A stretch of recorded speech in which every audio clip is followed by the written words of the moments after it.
Good Shabbos. At this time, we are 1 week before the beginning of Purim, and it's appropriate to talk about the different mitzvot which are associated with the holiday of Purim. One, which we're all familiar with, is to listen to the Megillah, and we all gather with as many people as possible and listen to the Megillah both at night. This week it's Motzei Shabbat, Saturday night, and Sunday morning. But there's three other mitzvot. One is that it should be a Yom Mishta v'Simcha. It should be a day of celebration, of happiness, of feasting, and even to drink. Then there's two other mitzvot which are just as important and perhaps more important, which are the antidote to the decree of Purim and to perhaps help and solve some of the problems that Jews face on an ongoing basis. What are they? Mishloach manot ish le'ehu, to send gifts, every person to their friend and neighbor, and matanot levionim, to give gifts to the poor. And why is this an antidote to the decree of Purim? And why is it really two of the mitzvot which were decreed in the Megillah?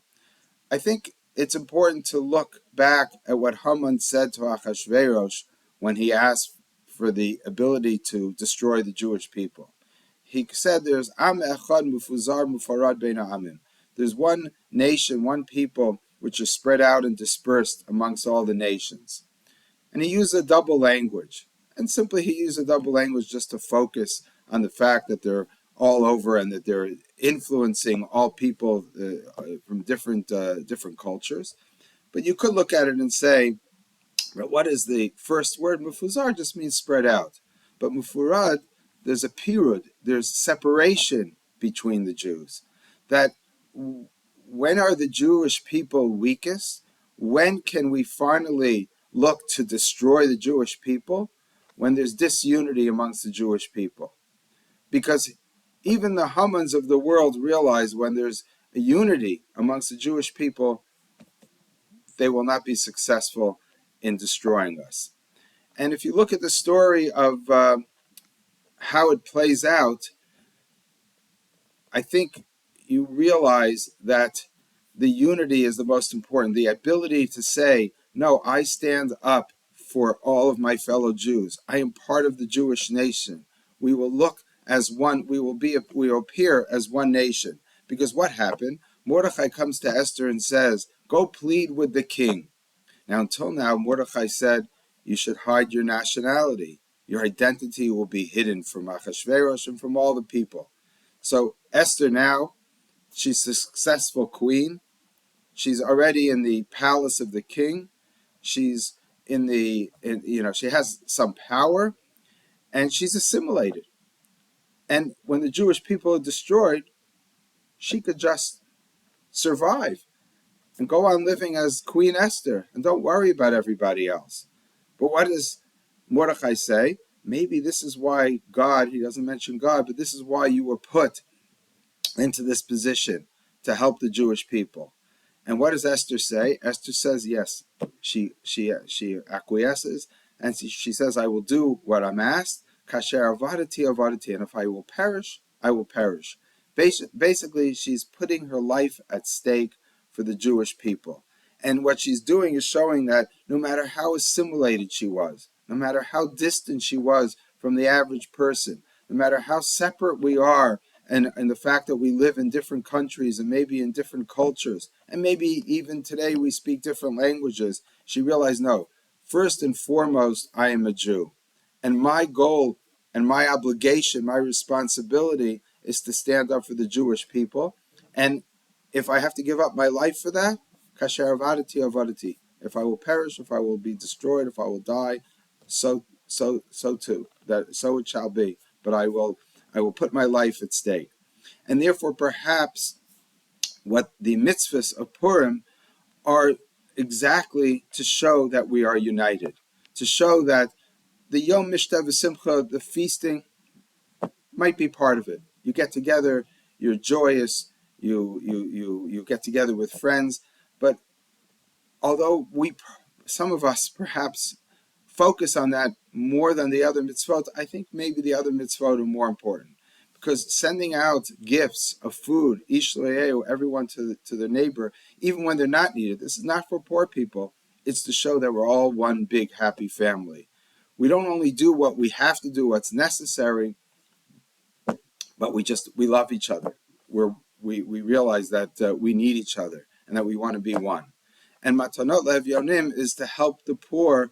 And again, I would say that's a responsibility and obligation, but it's one which is we recognize as we have Kol Yisrael Chaverim Zel Lezeh, Kol Yisrael Arevim Zel Lezeh. We're all friends. We're all part of a community, and we're all responsible one for another. And therefore, we have to help everyone, and no matter where they are. And if you think about the situation Israel is in today, it could be argued, I'm not an expert in this, but it could be argued one of the reasons given for Hamas's attack is because they realized that there was disunity amongst the Jewish people, and they felt this is their weak point. We might be successful. I don't know if that's exactly accurate, but we know throughout Jewish history that when we were separate, when we were divided, that's when we're the weakest. That's what happened by the destruction of the Second Temple. And the rabbis say the reason the Second Temple was destroyed because of sinas chinam, unnecessary hatred. And it wasn't just, as I say other times, it wasn't just somebody talking about their neighbor behind their back, but rather literally fighting them, not seeing themselves as part of the same unified people. That ultimately leads to our destruction.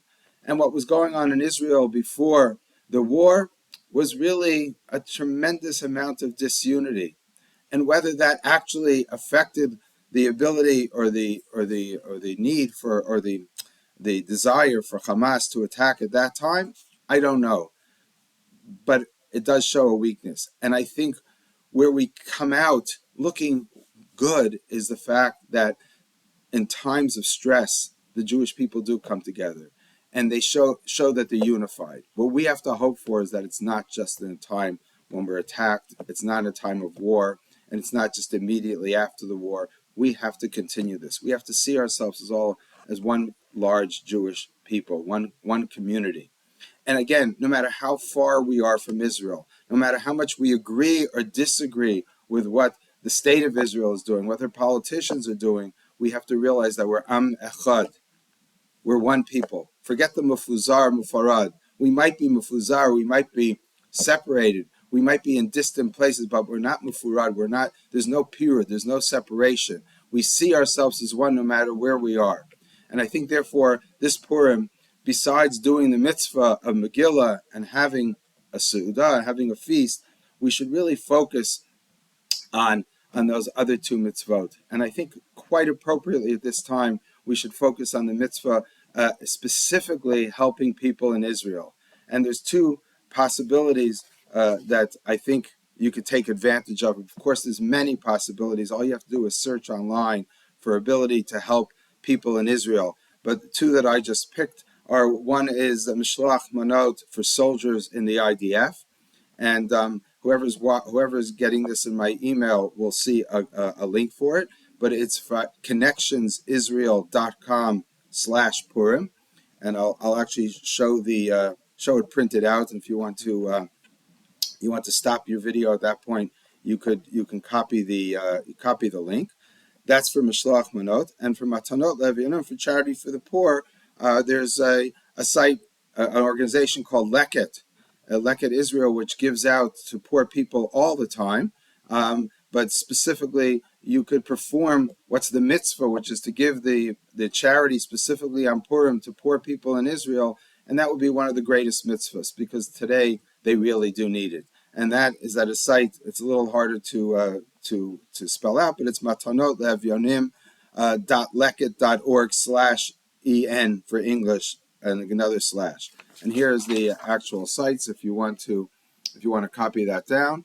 But if not, you could just Google Connections Israel and Purim, and Leket Israel as Leket Israel, and put in either the words Matanot Le'Evyonim or charity for the poor. And to be honest, you could do it in so many different ways. And I think really this is the time we should really focus on these specific mitzvahs. We should help our fellow Jews whether it's in Chutz La'aretz, whether it's outside of Israel or in Israel. But at this time, I think we need to show that we're one people, and that's not only giving gifts, that's not only sending money, it's also standing out and being proud to be a Jew, not to put yourself in danger, but to make sure that people know you're not afraid to be Jewish. You're not afraid to stand for the Jewish people. You're not afraid to stand for Israel and to defend Israel and to explain as much as you could why we are doing what we're doing, why we are not the aggressor, but rather we are the victim, and that we must do this for our survival. It's very important to show achdus, to show unity at this time. And hopefully with that zchus, with that merit of showing unity during the time of Purim, and to continue that throughout the year, we will be successful in destroying the enemies of Israel and creating peace in Israel for a long time. Good Shabbos.